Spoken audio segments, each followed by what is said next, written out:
Assalamualaikum warahmatullahi wabarakatuh. Perkenalkan, saya Farid Fitriadi, Eskom Mkom, dosen di Prodi Informatika Universitas Said Surakarta. Pada periode PDD UKT PT periode 2025, pada kesempatan ini saya menyampaikan salah satu mata kuliah, yaitu pengenalan pemrograman. Mata kuliah pengenalan pemrograman merupakan mata kuliah wajib yang diajarkan pada semester dasar untuk mahasiswa informatika semester 1 di Universitas Said Surakarta. Metode yang digunakan untuk menyampaikan mata kuliah ini adalah metode ceramah, diskusi yang melibatkan mahasiswa, serta di akhir sesi dilakukan evaluasi pembelajaran. Harapan dari kuliah ini adalah mahasiswa mampu mengenal dasar-dasar bahasa pemrograman, serta mata kuliah ini dapat berguna bagi mahasiswa untuk kedepannya. Pada kesempatan ini, saya mengambil tema di pertemuan ketiga pada mata kuliah pengenalan pemrograman, yaitu dasar-dasar dalam bahasa pemrograman. Untuk lebih jelasnya, selamat menyaksikan di video berikut ini. Bismillahirrahmanirrahim. Assalamualaikum warahmatullahi wabarakatuh. Ya, terima kasih teman-teman semua sudah hadir pada hari ini di pertemuan ketiga pada mata kuliah pengantar pemrograman.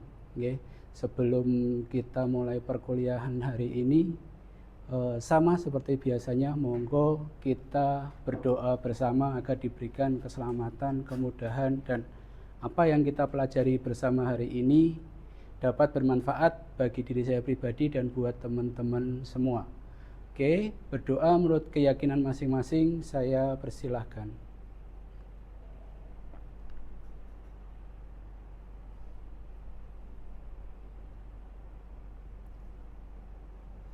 Oke, berdoa cukup. Terima kasih teman-teman untuk yang sudah hadir pada hari ini. Semoga semuanya dalam keadaan sehat. Pada hari ini kita akan membahas pada pertemuan yang ketiga, yaitu tentang dasar-dasar dari bahasa pemrograman. Kemarin kita sudah membahas di 2 pertemuan. Baik teman-teman, sebelum kita masuk ke materi ketiga hari ini, saya ingin mereview dulu 2 materi yang sudah saya ajarkan kemarin pada pertemuan 1 dan 2. Mungkin dari teman-teman masih ada yang ingat. Salah satu kita urutkan dari pertemuan pertama dulu.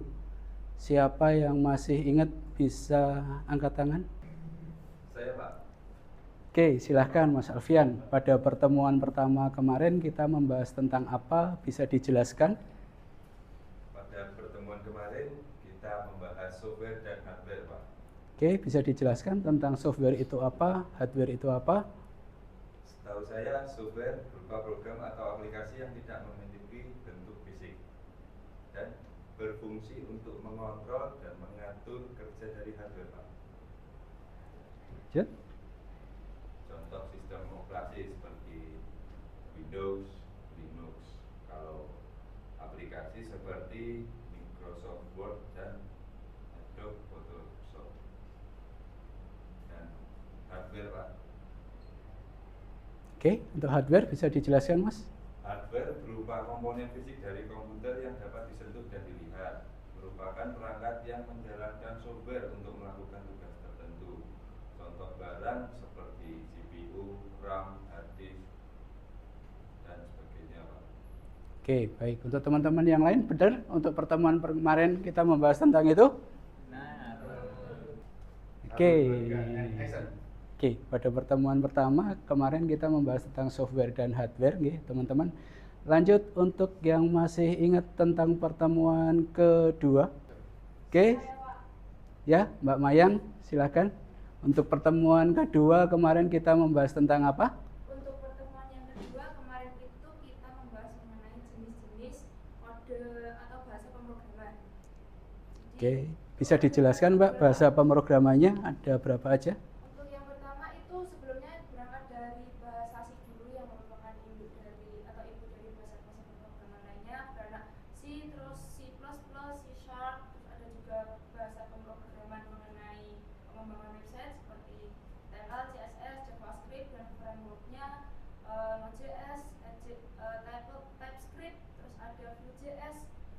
dan ada juga dari Python yaitu Flex, terus ada juga bahasa pemrograman untuk pengolahan data seperti R, Python, terus ada juga untuk software Java, PHP, Ruby, Golang, dan masih banyak lagi.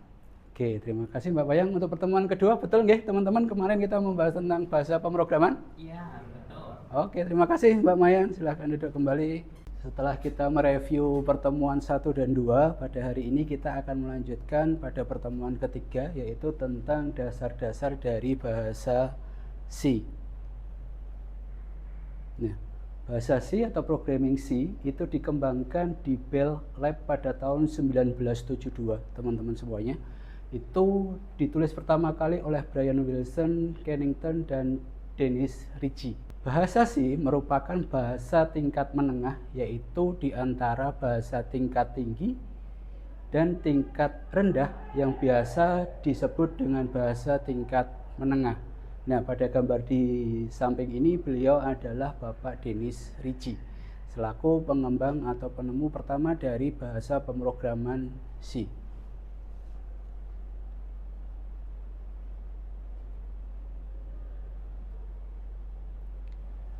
Awalnya, bahasa pemrograman C itu diciptakan untuk mengembangkan sistem operasi Unix atau sistem operasi Linux. Jadi mungkin sistem operasi yang teman-teman kemarin gunakan itu bahasa awalnya adalah dari bahasa pemrograman C.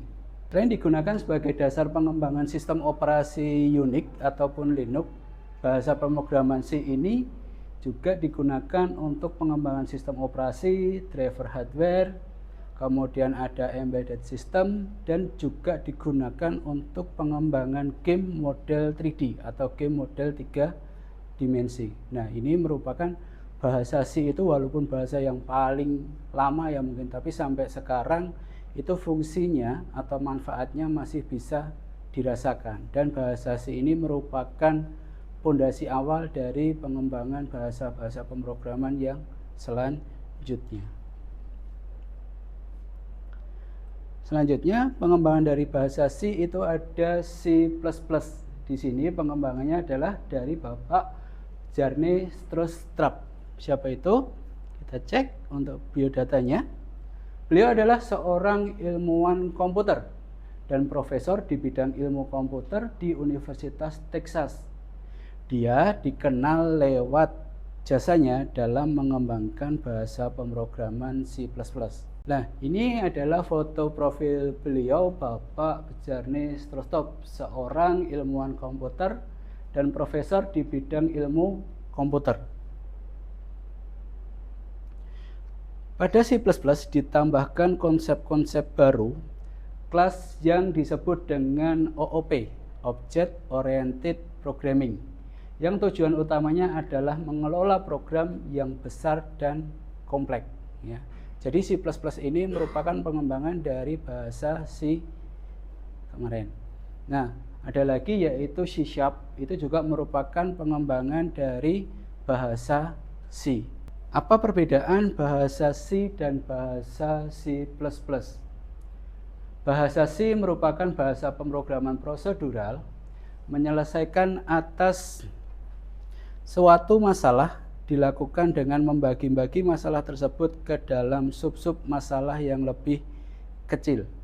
Nah, jadi bahasa pemrograman C ini termasuk bahasa pemrograman yang prosedural nih teman-teman. Jadi jika ada sebuah masalah yang besar atau kompleks, dia akan dibagi ke dalam sub-sub yang lebih kecil, ke dalam bagian-bagian yang lebih kecil. Nah, seperti ini. Jadi membagi-bagi masalah tersebut ke dalam sub masalah yang lebih kecil. Tetapi ketika kita membahas tentang C++, itu merupakan bahasa pemrograman yang memiliki sifat OOP atau Object Oriented Programming. Untuk menyelesaikan masalah, C++ melakukan langkah pertama dengan mendefinisikan pada setiap kelasnya, yang merupakan A-kelas yang dibuat sebelumnya sebagai abstraksi dari objek-objek fisik. Kelas tersebut berisi keadaan objek, anggota-anggotanya, dan kemampuan dari objek setelah beberapa kelas dibuat. Kemudian masalah tersebut dipecahkan pada kelas-kelas tersebut. Oke, pada pembahasan selanjutnya kita akan membahas tentang coding. Mungkin teman-teman sudah ada yang paham apa itu tentang coding? Siap Mas, silahkan. Apa itu coding Mas? Coding yaitu kegiatan menulis baris kode dari suatu bahasa pemrograman. Oke, betul. Siap. Terima kasih Mas. Oke, betul. Tadi untuk coding adalah kegiatan menulis baris-baris kode dari suatu bahasa pemrograman. Nah, untuk teman-teman kira-kira tujuan codingnya apa? Ada yang tahu enggak di sini? Tujuan dari kita menulis coding. Siap, silahkan Mbak Mayang. Apa itu tujuan dari coding? Menurut pendapat saya, tujuan dari melakukan coding adalah agar kita itu bisa berkomunikasi dengan komputer, Pak. Karena kalau dengan bahasa seperti ini komputer tidak akan bisa menangkap. Sehingga itu maksud apa yang kita perintahkan untuk komputer kita salurkan melalui baris kode tersebut agar bisa diolah oleh perangkat komputer. Oke, baik, betul. Jadi tujuan coding itu sendiri adalah untuk agar komputer itu bisa mengeksekusi perintah yang kita berikan. Baik, terima kasih Mbak Mayang. Tepuk tangan untuk Mbak Mayang dari teman-teman semuanya.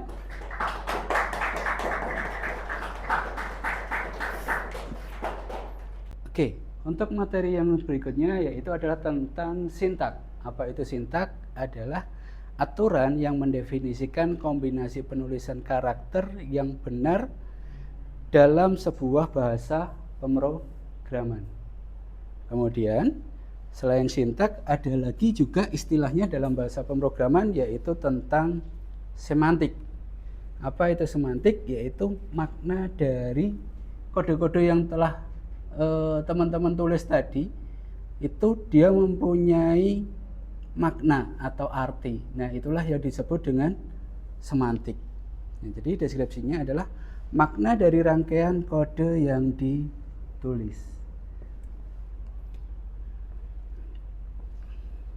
Nah, ada istilah lagi teman-teman dalam bahasa pemrograman yaitu tentang statement, yaitu unit sintak untuk menyatakan aksi ataupun tugas yang wajib dilakukan. Contohnya, nah ini salah satu contoh. Nah, ini adalah contoh dari statement. Ada print, kemudian di situ ada kurung buka dan tutup, apa kabar? Jadi nanti hal-hal yang akan ditampilkan itu adalah baris program yang akan ditampilkan adalah apa kabar. Nah, itu adalah contoh dari sebuah statement. Jadi ini adalah statement yang digunakan untuk menampilkan ke layar dan jadi printf. Nah, ini adalah statementnya.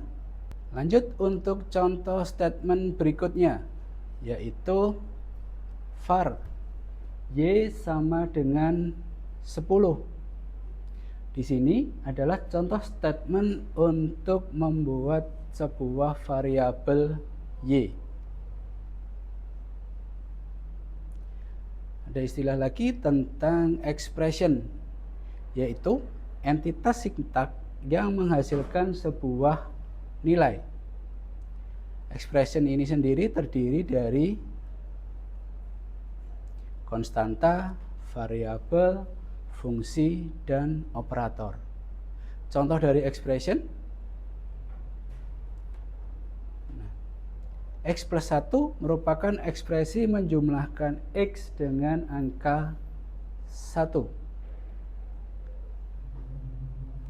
3 kali 3 merupakan ekspresi perkalian dari 3 dikalikan dengan 3.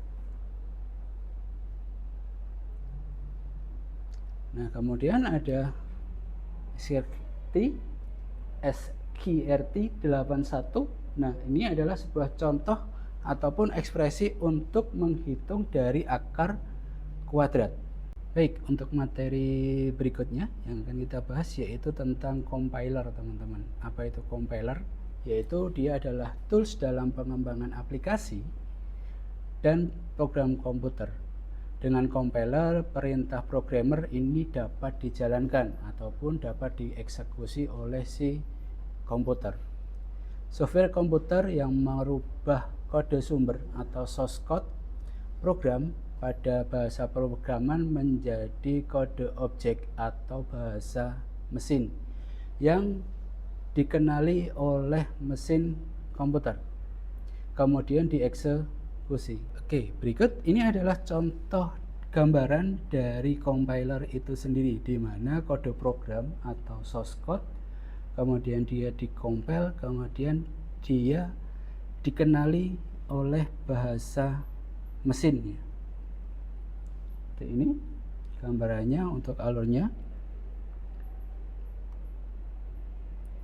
Compiler atau kompilator adalah programmer itu cukup menulis dari kode sumber atau codingnya dengan bahasa pemrograman yang mudah dipahami oleh manusia. Kemudian tugas si kompilator atau compiler ini adalah dia menerjemahkan kode program menjadi bahasa mesin dalam bentuk kode biner. Nah, kode biner kemarin bilangannya adalah 0 dan 1. Nah, ini dalam 1 bit itu bisa merupakan kombinasi dari beberapa kode biner. Misalkan dalam 1 bit terdapat 8 kode baris dari bilangan biner, misalkan 1, 1, 0, 0, 1, 1, 0, itu adalah dalam 1 bit. Setelah menghasilkan kode objek, komputer bisa menjalankan perintah sesuai dengan instruksi dari yang diinputkan oleh programmer tadi. Jadi fungsi compiler di sini adalah sebagai jembatan penghubung antara programmer dan komputer ataupun perangkat mesin melalui perintah ataupun source code yang ada pada kode programnya tadi. Fungsi compiler yang pertama adalah dari memeriksa kesalahan sintaks ataupun logika pada kode program untuk mengurangi program-program yang kita ketikkan itu ada typo ataupun program error. Yang kedua adalah mengubah source code program menjadi ke dalam bahasa machine code atau bahasa yang mudah dipahami oleh mesin. Yang ketiga yaitu menyediakan fitur debugging, yaitu guna membantu programmer menemukan bug dan memperbaiki kesalahan pada program komputer. Untuk mendukung pengembangan fungsi yang keempat yaitu mendukung pengembangan software lintas platform. Compiler ini bisa menerjemahkan program menjadi machine code yang berbeda agar bisa dijalankan di platform yang lainnya. Fungsi compiler berikutnya itu adalah mempercepat proses compiling menggunakan teknik kompilasi inkremental, yaitu menerjemahkan bagian code yang diubah saja. Selanjutnya yaitu fungsi compiler yaitu meningkatkan performa program komputer dengan cara mengoptimasi hasil instruksi dari mesin. Fungsi compiler terakhir yaitu memastikan keamanan program dengan memvalidasi kode agar tidak menimbulkan celah dan kerentanan. Nah, kemudian ada istilah interpreter, teman-teman. Apa itu interpreter? Nah, ini nanti kita akan bandingkan apa itu compiler dan apa itu interpreter. Interpreter sendiri adalah sebuah program yang mengeksekusi kode sumber bahasa program secara langsung, baris demi baris, tanpa terlebih dahulu mengkompilasinya menjadi kode mesin. Setiap instruksi dalam kode dieksekusi setelah dibaca. Kemudian pengembang untuk menguji dan menjalankan program secara lebih cepat dan interaktif. Interpreter ini biasanya digunakan dalam bahasa pemrograman seperti Python, Ruby, JavaScript, dan lain sebagainya. Meskipun lebih lambat dibandingkan dengan compiler atau kompilator, interpreter ini dia lebih memudahkan dalam proses debugging. Nah, ini adalah contoh gambar atau pola kerja yang ada pada compiler atau kompilator, teman-teman. Jadi kode program yang dituliskan itu tadi kemudian diproses menjadi bahasa yang dikenali oleh mesin. Nah, itu dieksekusi di gambar yang sebelah kiri itu ada tadi bilangan biner 0 dan 1. Setelah itu dia akan menghasilkan sebuah luaran. Nah, misalkan hello world. Kayak gini. Ini adalah cara kerja dari compiler atau kompilator. Kemudian untuk interpreter cara kerjanya adalah dia tidak merubah bahasa pemrograman yang sudah diketikkan oleh programmer. Jadi apa yang diinputkan programmer, si mesin ini juga akan membaca dari bahasa itu sendiri, kemudian dia akan proses interpreter. Hasilnya sama. Nah, seperti ini. Interpreter. Apa perbedaan teman-teman dari compiler dan interpreter ini?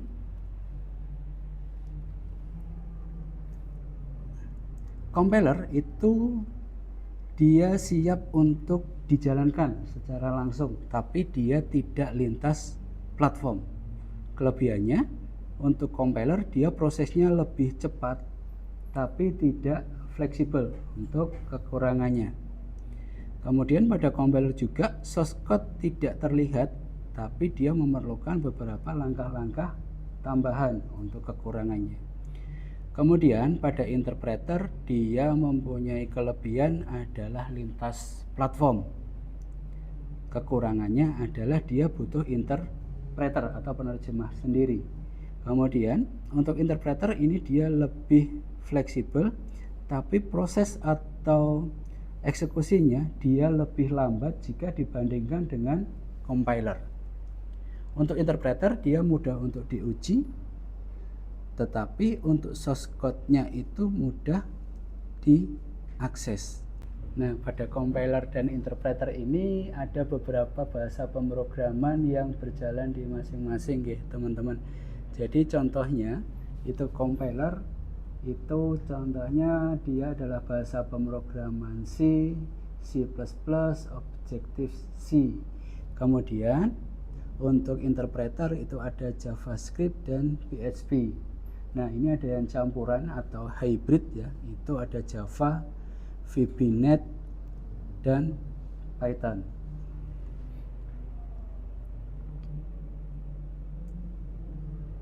Nah, ini ada fungsi dari compiler. Bagaimana sih memilih bahasa pemrograman yang tepat? Nah, ini ada pilihan beberapa opsi ya teman-teman. Ada PHP, ada C#, ada R, ada C, ada JavaScript, ada C++, ada Java, ada Python, ada MATLAB, ada Ruby. Nah, jadi setiap bahasa pemrograman ini sebenarnya dia sudah mempunyai fungsi dan perannya masing-masing. Sebagai contoh, misalkan teman-teman yang ingin bekerja atau dalam pengembangan web development. Nah, apa sih bahasa pemrograman yang wajib dipelajari? Dari sini teman-teman yaitu ada PHP, ada C, ada JavaScript, C++, kemudian ada Java, Python, dan Ruby. Ini untuk teman-teman yang tertarik dalam pengembangan web development. Teman-teman bisa mempelajari dari beberapa bahasa pemrograman itu tadi. Nah, untuk teman-teman yang tertarik pada game development itu bisa belajar tentang bahasa pemrograman C#, C, C++, Java, Python, dan Ruby. Nah, jadi teman-teman nanti bisa fokus ya, tidak semua bahasa pemrograman itu harus dipelajari. Tinggal teman-teman ke depan ingin fokusnya itu pada bagian mana. Nah, di sini juga ada contoh teman-teman tentang mobile app development ya. Yang ingin pengembangan pada mobile aplikasi itu bisa belajar tentang bahasa pemrograman C#, C++, dan Java. Kemudian jika teman-teman yang ingin bergerak dalam bidang data analis itu bisa bahasa R, Python, dan MATLAB. Dan juga untuk teman-teman yang ingin bekerja pada bidang embedded system programming itu bisa C, C++, dan Python. Nah, teman-teman, untuk penulisan bahasa pemrograman atau kode editor, aplikasi-aplikasi apa sih yang termasuk dalam kode editor? Nah, ini saya berikan beberapa opsi untuk aplikasi kode editor yang teman-teman bisa gunakan untuk menulis bahasa pemrograman. Yang pertama, sebagai contoh, yaitu ada Visual Studio Code. Kemudian ada Notepad++, ada Atom, ada Vim. Oke, nah, untuk teman-teman, pada materi kode editor ini merupakan materi akhir yang kita bahas pada hari ini. Nah, sebelum kita akhiri sesi pertemuan hari ini, saya ada sedikit kuis untuk mereview dari materi yang ada dan yang sudah saya sampaikan pada kesempatan hari ini. Nah, teman-teman, silahkan barcode pada gambar di depan, silahkan di barcode, bisa ambil HP-nya, bisa di barcode, kemudian teman-teman mengisi kuisnya, okay, sebagai bahan evaluasi kita pada pertemuan hari ini. Oke, silahkan dikerjakan untuk teman-teman. Kuisnya saya berikan waktu kurang lebih 3 menit. Oke, terima kasih teman-teman. Ini saya cek sudah hampir semuanya ya mengisi kuis untuk pertemuan hari ini. Terima kasih buat teman-teman yang sudah hadir pada pertemuan hari ini. Minggu depan kita bertemu di tempat dan jam yang sama. Terima kasih buat teman-teman semua yang sudah hadir. Semoga dalam keadaan sehat semua. Saya cukupkan pertemuan hari ini. Akhirul kalam, wassalamualaikum warahmatullahi wabarakatuh.